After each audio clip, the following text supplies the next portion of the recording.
I was going to take a minor break from creating videos, but something happened that forced me to create sooner than expected. A video come up of a car accident. It was clearly tragic. One of the cars was completely crushed. I immediately just paused, comprehended the lives that would have been tragically lost. It's like there's empathy. Many of the comments were, there was a recognition of the loss. But then as you scroll through a little further, there's the idiots, the morons that make light of these tragic events. They think they're funny. And when I look on, I just think how sad and miserable of an existence someone has, that they don't value life. Because they have no value of their own life, they have no value of someone else's. Because their life is meaningless, other people's lives are meaningless. And that is where the toxicity of this world stems from. Because people can't find love in their own life, love of self. They project that onto others. So they want others to have misery. They project that misery, And that pisses me off. It really does. Because if you're going to be miserable in your own life, keep that contained. Don't sort of wish and glorify someone else's loss. You don't know what someone was doing in their life. You don't know the love that surrounded them or the tragedy that befall them before that happened. You don't know someone's life story, where they were going, where they came from.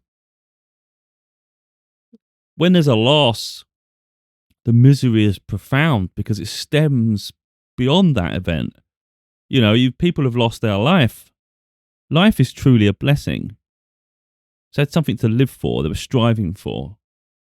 And like I say, then it protrudes out to those that loved them. And then it's those that knew them. Then the other parties involved, the ones that maybe caused the accident or part of an accident, they have to live with the consequence and bear the responsibility of that. Whoever was at fault, if it was them, they've lost their life in it. From a single moment, and I never understand people that make light-hearted things of these, joke about it. But you must be that miserable to find joy in it. I can't understand the level of it, like the level of the sadness in their life. And they probably don't even realize it. Everything's a video game to them. Everything's a game. There must be a lot of self-loathing in that person, even if they don't even realize it. A lot of darkness that just lingers within them, because happy people do not wish misery on other people, and they definitely don't glorify someone's tragedy. And that just typified to me the healing that has to happen on this planet. When you look at the chaos and all the misery, that's what it stems from, that level of toxicity in others, because they sort of like I say, they project it onto others around them, and then it just compounds the misery. Whereas if people just learn to sort of have respect for themselves and have a love of self, they would then project that love and respect onto others. It's just logic, So then the world becomes a better place, because then we're filled with people who actually uplift each other. Instead, we're stuck with this misery of where people are just looking to bring each other down at the first opportunity. And it gets so low, to the lowest point, is not appreciating life. It's one thing not to appreciate your own life, but I think having no respect for someone else's life is just that more sad. Like I said, you don't know what life that person was living. You don't know. They may do wonderful things. Maybe they don't do wonderful things. I think that's the part that people they don't go down to that level, do they? Everything's superficial. They live a superficial existence. Nothing's truly real. It's not a true consequence. Like, some people are like this. They don't care. If it's nothing to do with them, it doesn't matter. Who cares? Because in their idea is that no one cares about them. But they've got to first look at themselves. Be someone worth caring about. If you're going to be a miserable existence of a human being to the point where you have no respect for someone else's life, then why should someone respect your life? And that's where it comes from. Have respect for self, and then project that outwards. And you'll find people actually attracted to that, and they'll have respect for you. But they're not. Who's going to respect people like that? You know what I mean? And who's going to care what someone like it, deep down? You see it, and I just think the lack of respect is terrible. Like that is ridiculous. How low can you go? But if someone like that had an opinion of me, what do I give a shit? They don't even care enough about themselves. Why do I care what they think of me? Do you know what I mean? I have respect for myself. So my opinion of self is far superior to anyone's opinion of me. Do you know what I mean? So, but I can actually look on and have empathy for someone else, and I can respect the fact that they had a life to live. You know, of course, they all have our times come to an end. It's part of life. But I just don't understand the point where someone sort of just has a joke and they laugh about it.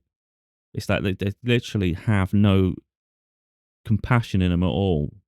And like I said, I just don't think people live. Some people, I just don't think they care about the value of life.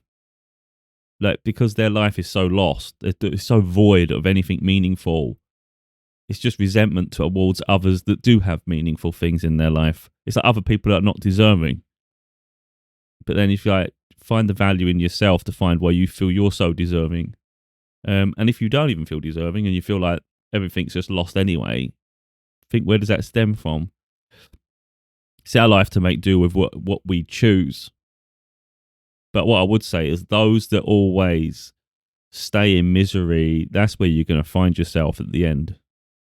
So you can uplift yourself and strive towards something incredible, uplift people along the way, be an incredible support, be an inspiration. You find the little beauty in life, you know, find all the happy moments, all the moments worth living. Then you start to appreciate life and you realize the blessing that it is. The ups and downs are part of the rainbow of life. We're here to encompass all of the emotions, you know, to embrace humanity, the existence of being here.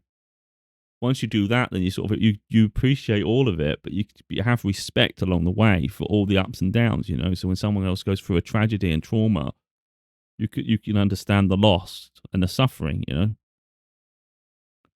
But when you negate all of that and you're terrified of feeling it, so you sort of numb yourself so you don't feel anything, you're missing out on life itself.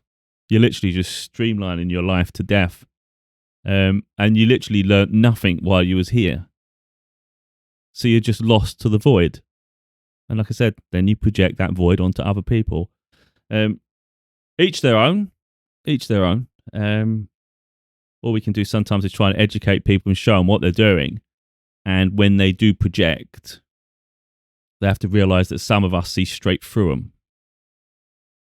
You know what I mean? So people will project some people's misery. That's what they like to do.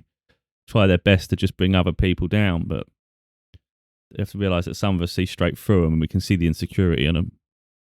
You know? Because it takes courage to be yourself. It takes courage to share your insecurities. It takes courage to have compassion. You know, it doesn't take courage to lash out and have a meaningless life. It doesn't. Where's the courage in it? Anyone can do that.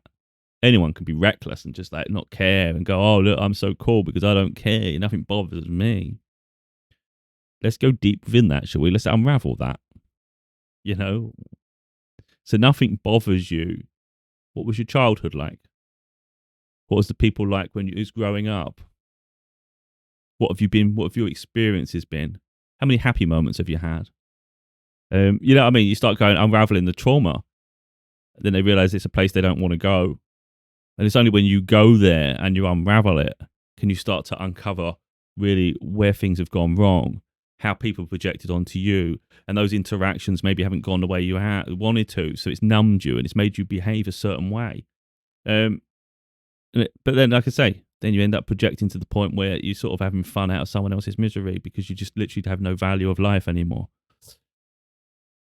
So what I say is, you wouldn't find successful people doing that, would you? That's the way to look at it. The cretins of society, the lowest, they're the ones that will do that. You will not see someone successful, someone ambitious, someone enjoying life, leaving comments like that or even thinking about that. And I think that's something worth thinking about, isn't it? If you want to be a success, not a failure, live a successful life. You know, otherwise you're going to live in misery because that's where you find yourself.